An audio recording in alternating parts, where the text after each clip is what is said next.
It's episode 275 of Nerd Sports. We took the week off last week, well, because we have jobs. Um, but we're back. So there's that. But up is down, left is right, right is left, cats and dogs fucking getting along. And I dropped the F bomb before the 30-minute or 30-second mark. And yay, we're just cooking with natural gas this week. Ladies and gentlemen, welcome. I mean, we're here. The lights are on, the door's open. Well, now the light's on and we're cooking. So we're going to start things off this week like we normally do, or at least that we try to. At least a little bit. David, show everybody this week's weird sport. This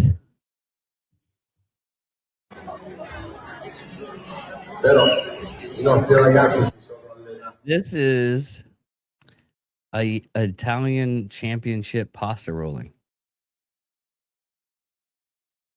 As much as everybody might think, that's a freaking difficult task. Hey, but them Especially Italian get it grandmas really get down with it, dude. Yeah, Nanas or whatever they're called. Yeah, I mean, nanas. nanas. Yeah. But I yeah, mean, look, get it, girl. I mean, look at her. look how thin it is, man. It's almost as thin as what you call it? It's almost as thin as somebody's argument. Yeah. We won't mention any names, but yeah. Because we don't want to bring a slander suit against the show. That would just be horrible. It would be life altering because neither one of us can afford a decent lawyer. So Just let me talking about footballs. I got football news. yeah, well, we're gonna get to that in just a minute. So the Astros fired their general manager over the weekend. Really? Yeah, Dana Brown. They said it's mutually agreed to part ways. I mean, neither he or Joe Espada, who is the manager for the Astros, neither one of them have been offered a contract extension. The Astros are currently a game under 500, but they're tied for first place in the AL West with the Texas Rangers, who are currently winning right now in Chicago 5-2. It's still early in that game. Houston plays later tonight. How bad is that if they fire him though? That early in the kind of a season? Well, it's not early. I mean, there's 31 games left in the season. Well, late in the late. Well, this late, I mean, it's kind of. I've heard the like owner of the Astros is kind of like baseball's version of Jerry Jones. okay. He likes to try to run things on his own. The last time that he did this, it was shortly after they won the World Series in 22. He fired his GM, made a couple of moves, and they didn't work out. I don't see any reason why he couldn't have let Dana Brown finish out the season. At least make a playoff push, then get rid of him. But clearly this sends the message that once his mind's made up, there's no changing it, kind of a thing. And Dana Brown really didn't do himself a lot of favors by making a lot of moves that haven't worked out to this point. Most notably, Dalton Varsho. The guy's had 2 home runs since he's been traded over to the Astros. He's batting like south of 200, so it's not a good look right now. The Houston franchise, their farm system is not. How can I put this gently? It's thin at best. And one of the things that Dana Brown was hired to do was replenish the farm system, and he hasn't been able to do that. So I can understand the firing. I think the timing of it is just completely and totally off. But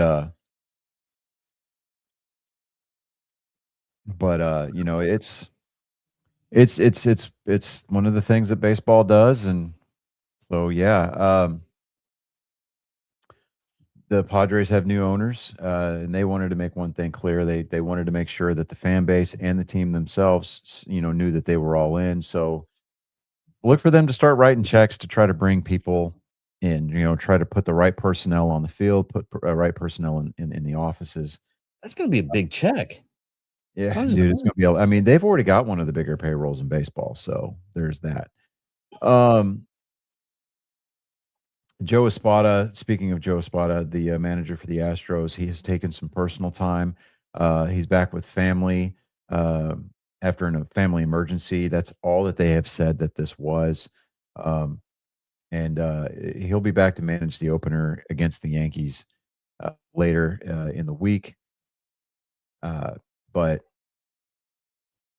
yeah, there's a lot of shaking and moving going on in H Town right now. So would they? um, Here's another question I need to ask: Is how many times have this actually happened when they're in a pennant race, they're almost it there? happens more than you would think.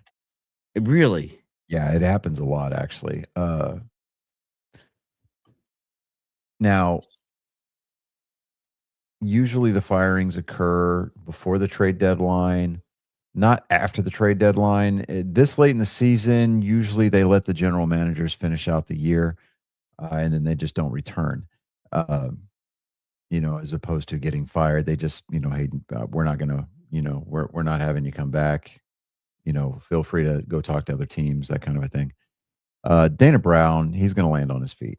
Um, More than likely, he will uh, probably end up in San Diego or maybe even uh, Miami or it, I don't want to say Kansas City, but he may end up landing in Anaheim for the Angels, so their front office, uh, which the owner and the manager there. With Dana Brown, on paper looks like a really good combination anyway. So I mean, that's probably his most likely landing spot. And that's just basically that's based off of what I heard this morning on MLB Network Radio. So, uh, and I got home, I was looking it over, and I'm like, that kind of makes sense. So, uh, I'm I'm not broke up about it because I mean I'm not an all in Astros fan. So I mean literally the JV team. So um, it's just one of those things. It just sucks that the timing is what it is, and it worked out the way that it is. And I mean, they can still win this division. They can. They just the team needs to come together to make a push. And will it happen? I don't know. Maybe not. But uh, the timing, like I said, the timing on this was just kind of off. So, but the announcements have already been made. Um, the owner he's calling the shots between now and the end of the year. Mhm. And then we'll see what happens with Joe Espada after the season's over. So, but just a quick look at the standings, real quick. Come on, let's go. All right, so in the American League West or East, rather, you've got the Rays with a 3-game lead over the New York Yankees. The Boston Red Sox are 6 games back. All 3 teams in the American League East, those top 3 teams, Tampa, New York, and Boston, are the first teams in the American League to reach 70 wins this season. And they're all in the same division. So, um, the Red Sox are 7-3 over the last 10, winners of their last 3. The Yankees are 6-4 over their last 10, and the Rays are 3-7 over their last 10. But yeah, so tonight or tomorrow actually, they open up. Or the Yankees host the Astros. The Red Sox are in Miami this weekend, and then they go to Yankee Stadium this weekend for a very pivotal um, series against the Yankees. So we could either pull even with the Yankees at the end of the series, or we could possibly pass the Yankees for second place at the end of this series coming up this weekend. So it's very, very, very important as far as the standings are concerned. And it's also going to be very important for the wild card standings, which we'll get into in here in just a second. But over in the AL Central, the White Sox still have a 3.5 game lead over the Cleveland Guardians. Um, and then the West, we've got the Astros and the Rangers again. They're both tied. Depending on the outcome of tonight's game, if the Chicago White Sox can come back and beat the Texas Rangers, that'll put Houston in a half game lead, sole possession to first place. If not, they'll pull ahead by a half game because Houston is idle tonight. And then over in the National League, we've got the Atlanta Braves holding a 3-game lead over the Atlanta Braves. And then let me see here. In the Central, you've got the Brewers holding a 6-game lead over the Chicago Cubs. And out in the West, on the left coast, we've got the Los Angeles Dodgers with a 9-game lead over the San Diego Padres. The division races are not sewn up by any stretch of the imagination. They are not settled. Nobody has claimed victory. Nobody has clinched their division. So I mean, it's still up in the air. I mean, teams could either go on an incredibly huge slide, or they can just get really hot at the right time and put pressure on the teams above them. But in the wild card race, you've got the Red Sox holding a comfortable 6.5 game lead over the Cleveland Guardians in the wild card standings. And they're only 3.5 back. Well, actually 3 games back. The Yankees for the first wild card spot. So again, this is going to be one of those series coming into this weekend up in the Yankee Stadium where every game is going to matter, and the games leading up to this series are going to matter. So, people in Red Sox Nation, they're going to be pulling for the Astros really hard this weekend, or this week leading into this series coming up this weekend. And yeah, so it's time to start watching scoreboards because when we get down to 31 games left in the season, I mean, literally 1 month left of games in the regular season, it's going to be interesting to see how it all unfolds. And yeah, I mean, but the Guardians, they need to be careful. They need to be careful where they tread, because right now, it shows they're in a virtual tie for the third wild card spot with the Texas Rangers. But again, the Rangers and the Astros can flip-flop tonight depending on whether or not the Rangers hold on to win that game. The Blue Jays are only a game and a half out of the third wild card spot. They've been surging. They were 5-5 over their last 10 games. Yeah, they lost last night, or they lost today rather. They play tomorrow in Kansas City. Kansas City's been surging here as of late. I mean, too little, too late. They're winners of their last 8 games. They're 9-1 over their last 10 games. But the Royals they're well out of it. Realistically, they're 7. They're 7.5 games out. So. Say again. The Royals haven't really had a really good team for a while. No, and they're kind of forced into this rebuilding mold where they've got Bobby Witt Jr. over there on short, and they need to build that team around him. They need to bring in some good veteran presence. They need to bring in some young talent, and they need to do everything that they can do out there to make that club competitive again. And so I think that they'll be able to do that. The culture in Kansas City is actually a very good, healthy environment. Players show up, they want to play, they want to compete hard. A lot of it is just going to be, do we have the right pieces in the right places, and is it all going to make sense and come together at the right time? And it's all a matter of chemistry and when and if the guys on the team and in the front office gel. Pure, plain and simple. So the Twins are 2 games out. The Orioles are 2 games out of the third wild card spot. The Seattle Mariners are 3 games out of the wild card spot, third wild card spot right now. So, um,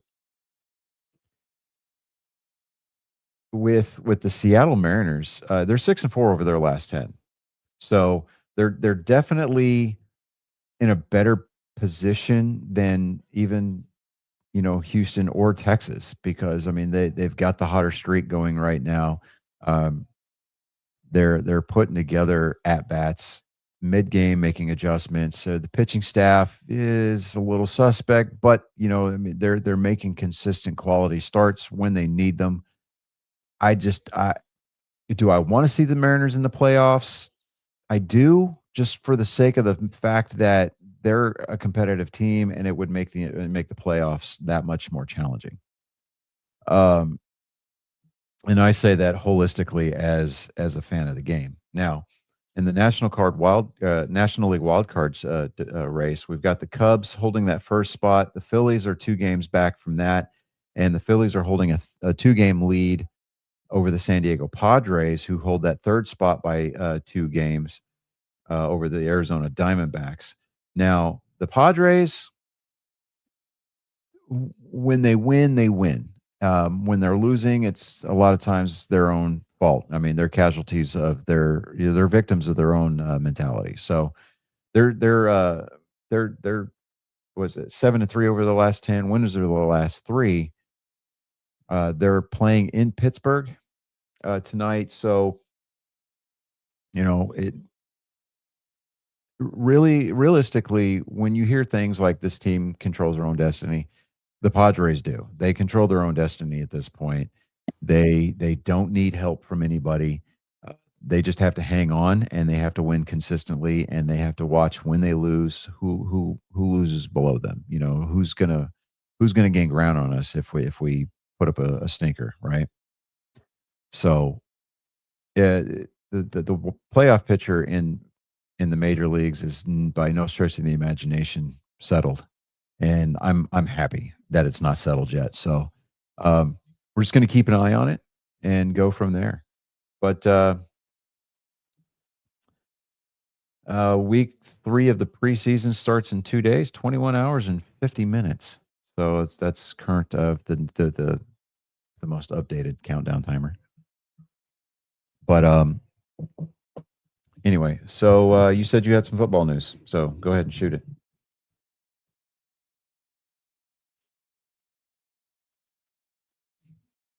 Take it away, David. What? You said you had football news. Go for it. Oh, yeah.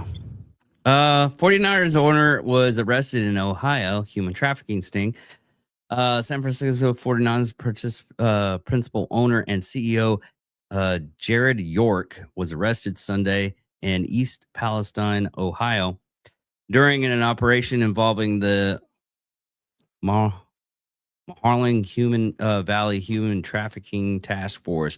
York was reportedly initially charged with engaging in prostitution and possessing criminal tools. Don't know what criminal tools are in this kind of situation.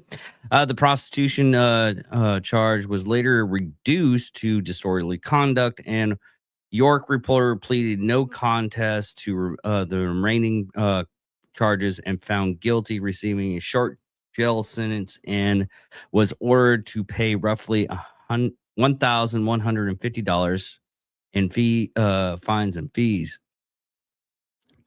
And it was in a trailer park apparently, but I could just go to a massage parlor like Robert Kraft did, for God's sake. He still made the Hall of Fame.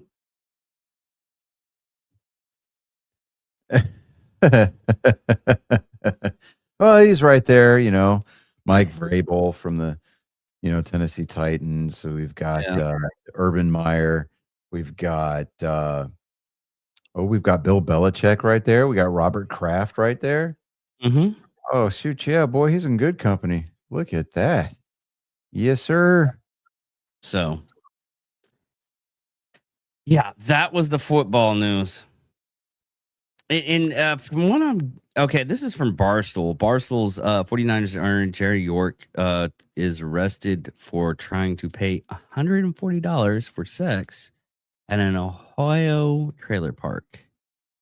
That's what gets okay. This story, You're right? the owner of the San Francisco 49ers. You can't get Knowing that there's some probably high quality tail local.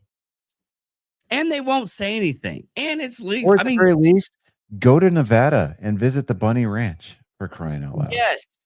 I'm like, I mean, if I was a billionaire, but kind of shady stuff. I mean, you imagine owning the 49ers and getting arrested in a trailer park in Ohio. For $140. Either that was going to be a high quality Handy J or just some crack dirty trim, dude. Yeah, that's just oh. disgusting. I mean, that's the kind of thing that makes you go, does he double bag it? He would have to double bag it. You imagine the sore that you would come away with after visiting a trailer park for sex. I couldn't even uncontrollable rash because of the roaches biting your ass while you're railing this girl. Not even that. It would more or less be like this. Did you have fun at that trailer park? Yeah, but my dick's talking to me now, and it's disappointed. Yeah, my dick is disappointed in me. like you don't know what it's like, man. Every time I go starts pee. talking like a disgruntled Vietnam veteran, right? he's like, I was in the shit, man.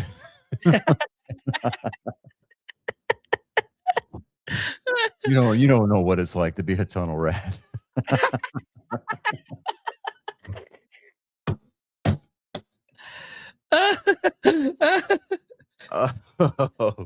Doing all the slurs. So to all of our Vietnam veterans, I apologize for that for that comparison. Oh, we love y'all. They're laughing their asses off. Oh, 100%. We love y'all. Yeah, welcome. Let me. God. Oh, all I hear is Rodney Carrington talking about I've got this burning sensation when I pee.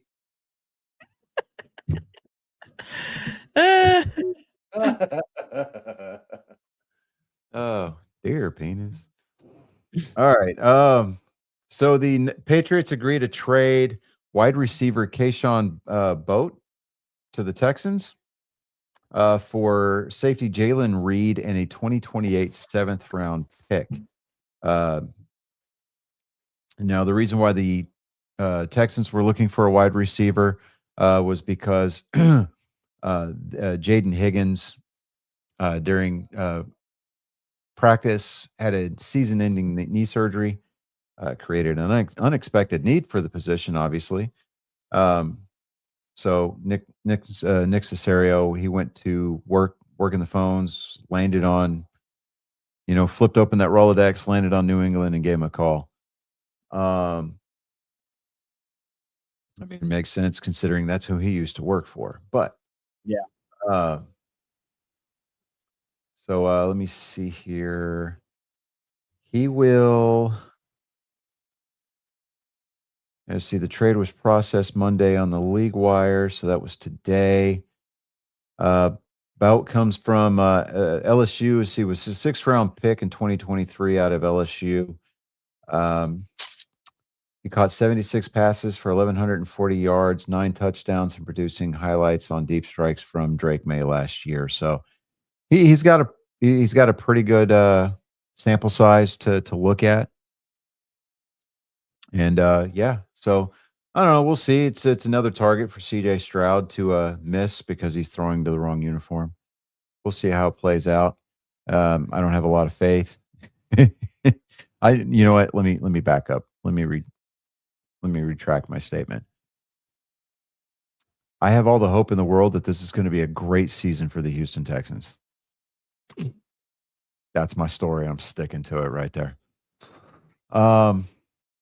We are ripping through the stories tonight because, in case you hadn't figured it out, we're going to make it a short show. Yep. That way I can get back to my boycott of PlayStation. Yeah.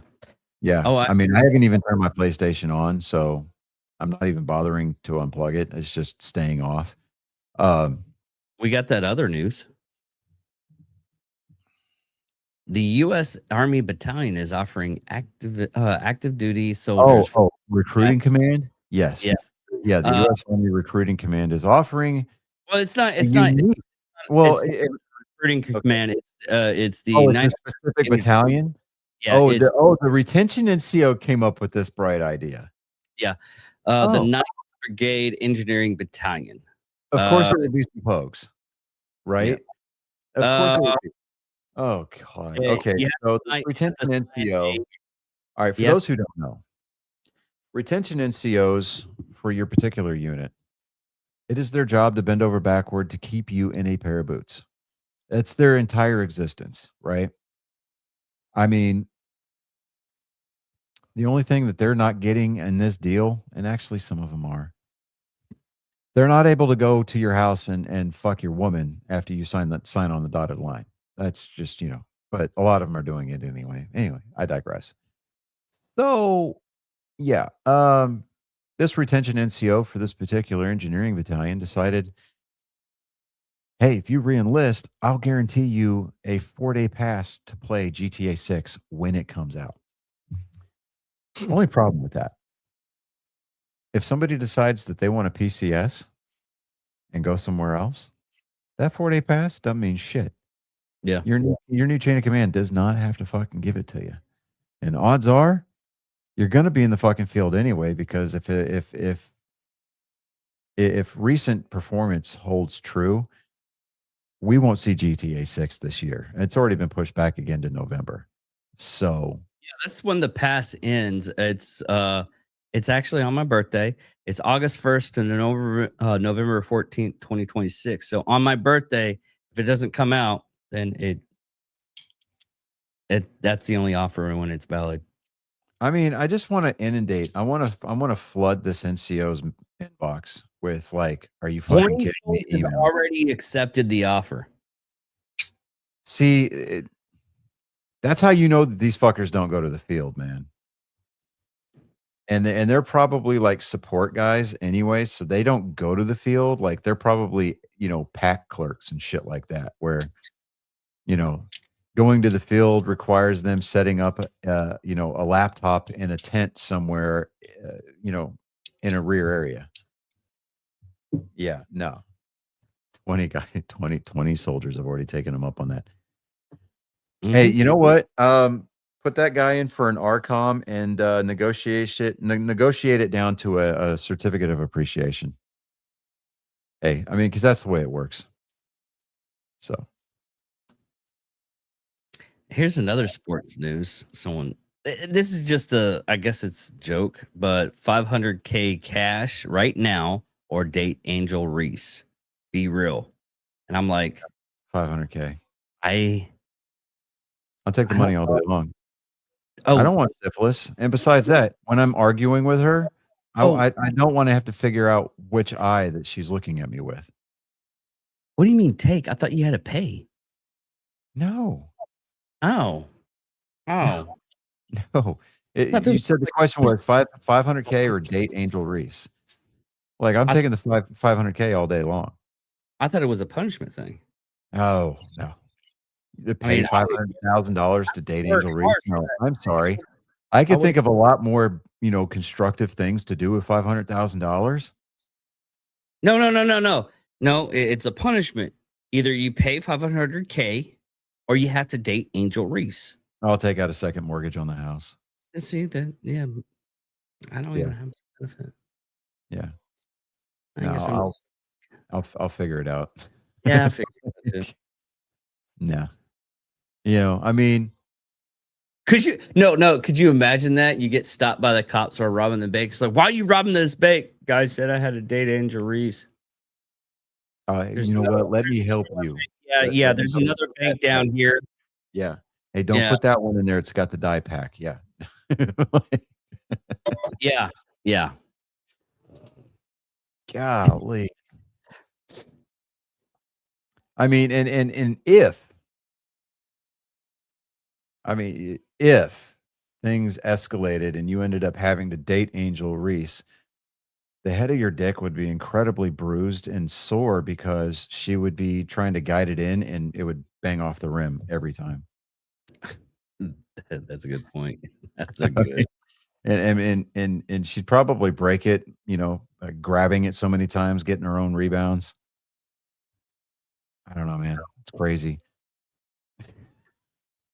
I spent way too much effort on that fucking joke right there.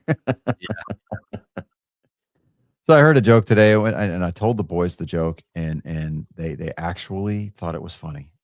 I felt pretty proud of myself. Really? Yeah.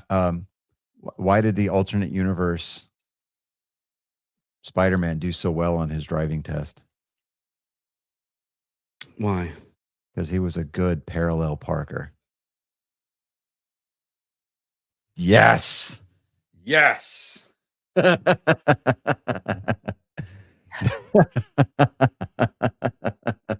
least you got jokes. I didn't say they're good. I mean, I try. I know. We'll get you the cookie. All right. So, NASCAR. We're getting closer to the cutoff. Yeah, well, it's 16 It's drivers. I think it's actually next week. Yeah. Because USA just came out with a commercial. Oh, do you want to play the commercial? I saw it and I'm like, no, because there's trademark stuff in there, and I just Okay.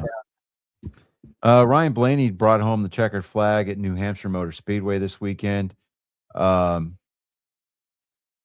Hocevar picked up the bonus championship point for turning in the fastest lap of 29.81 seconds. And yeah, that's what I'm talking about, bitch. Right. Fuck, I'm looking at the Red Sox score. Sorry. Anyways. Yeah. So 1st through 10th, you've got the aforementioned Ryan Blaney, who took home the checkered flag. Bubba Wallace in 2nd, Josh Berry, Christopher Bell, Kyle Larson with another top 5. Ty Gibbs coming in 6th, Denny Hamlin, Tyler Reddick, Ryan Preece, and Noah Gregson rounding out your top 10.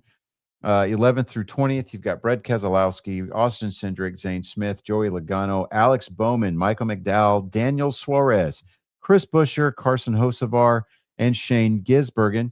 21st all the way through 36th, you've got Todd Gilliland, Cole Custer, AJ Allmendinger, best name in the circuit right now.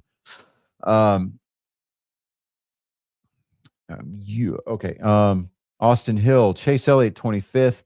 Chase Briscoe, Ty Dillon, Ricky Stenhouse Jr., Cody Ware, William Byron finishing 30th, John Hunter Nemechek, Austin Dillon, Eric Jones, Riley Herbst, Connor Zilich, and coming in last, having only run 41 laps, Ross Chastain.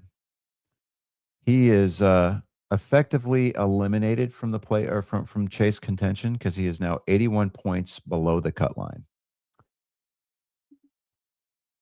Yeah, you can only score 81 points in a race, and that has to be everything done right.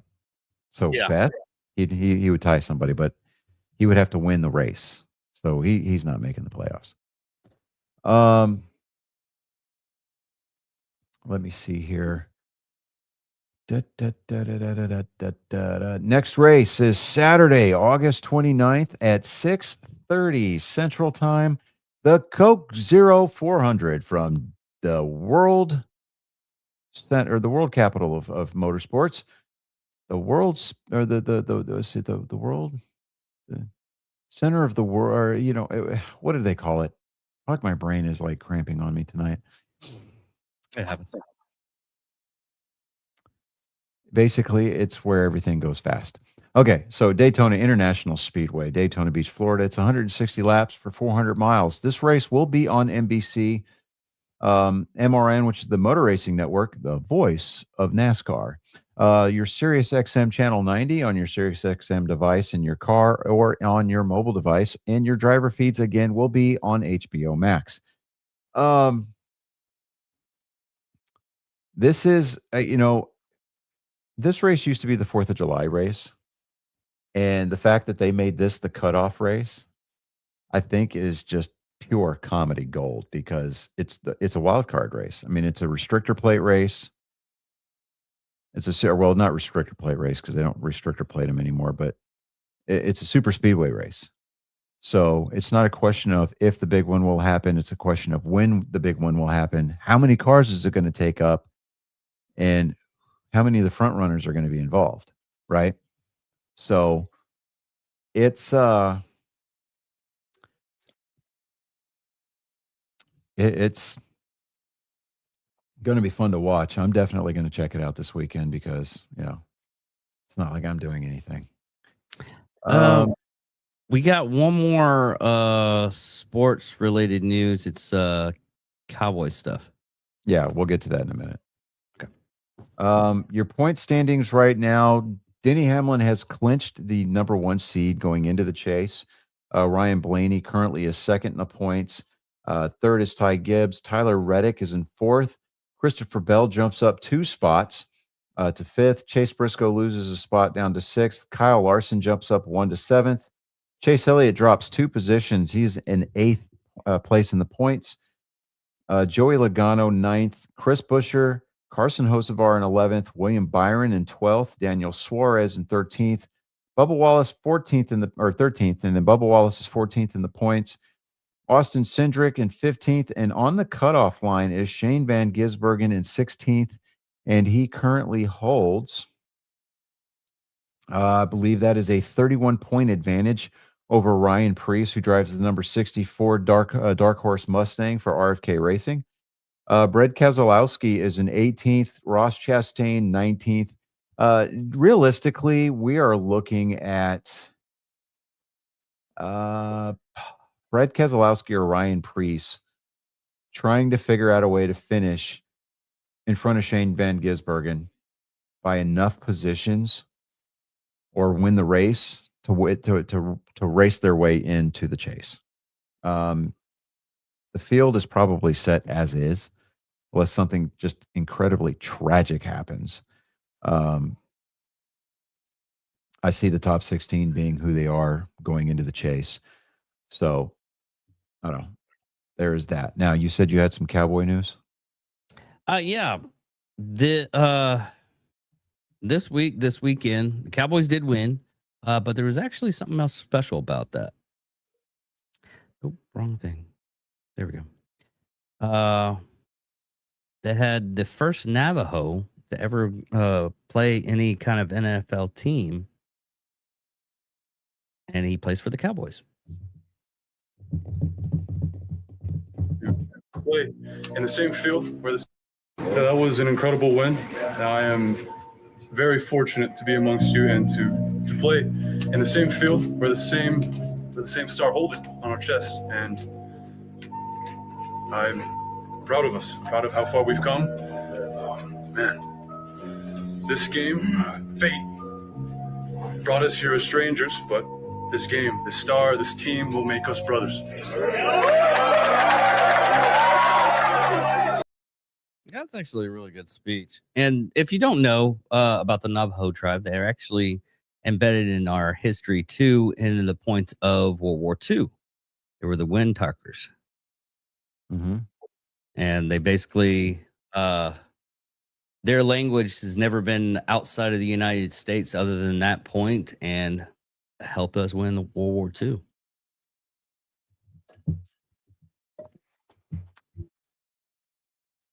That it, Johnny? Well, I had a joke queued up, but I'm not going to be that guy tonight. All right. Oh, Cowboys and Indians. That would be a fun one. I was going to say, man, you couldn't write that script any better. No. So yeah. Anyways, yeah.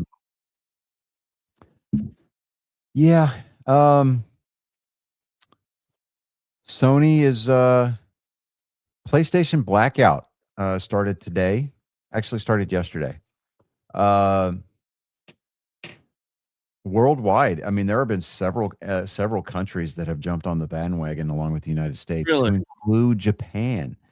A lot of PlayStation gamers are turning off I mean, they're unplugging their PlayStations from the internet. No digital purchases. No, they're not playing digital titles. They're not downloading DLC. Uh, and it was initially scheduled to go for a week, and now they are saying will be indefinite until Sony reverses their position on physical media. Hmm. Which I'm like, whoa, okay. Uh, will it make a bit of difference in the long run? I hope. Think about it this way: they bullied Sonic the Hedgehog. Yeah, we bullied them into fixing, Sonic the Hedgehog for the live action movies. But he still got to play in the Chickmunks movie. But I don't know, man. This whole play has no limits, slogan that Sony has. I'm just not. Play apparently does have limits, and when they tell us flat out that they're, the players will have no ownership over the games that they pay money for. Yeah. You're not even buying you're renting a digital license. I mean, think about how Steam does their stuff. There was a guy that had like 400 hours of game. No, here's the thing. With Steam and computer games, you do buy that game. You own that game because you download that game and all of its files to your hard drive. So as long as you can keep that game on your hard drive, you do own that game, at least a digital copy of that game. It's not a license. That's So not the what so the PC digital gaming versus console digital gaming argument, it's a false comparison. that's nowhere near what I was going to go with. I Okay, was going to say that Steam, no matter what, treats their customers right. Oh, well, that too. Guy played 468 hours of gameplay and decided he was unsatisfied and they reimbursed his money. I mean, I think that's a little extreme, but yeah. Well, no. First and foremost, I want to apologize for talking over you, thinking that I knew where you were going, and I obviously didn't. So my bad. Sorry. I mean, there's all these memes of how Steam actually puts contract hits on hackers. Have you seen those memes?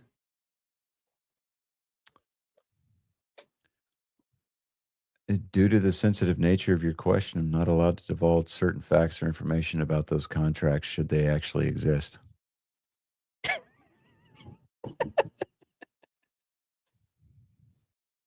Good comeback. Anyways, I'm gonna land this plane. Yeah. All right. Well, ladies and gentlemen, it's been a short episode. We're going to try to get out of here before the 45-minute mark. So thank you for sticking with us for 275 episodes. Next week will be episode 276. Eventually, we're going to get the band back together. It'll happen. But until then, I'm Johnny Skelton. And I'm David Dickerman. You ain't got to go home, but you sure as fuck can't stay here. Peace out, everybody. Later. Yay!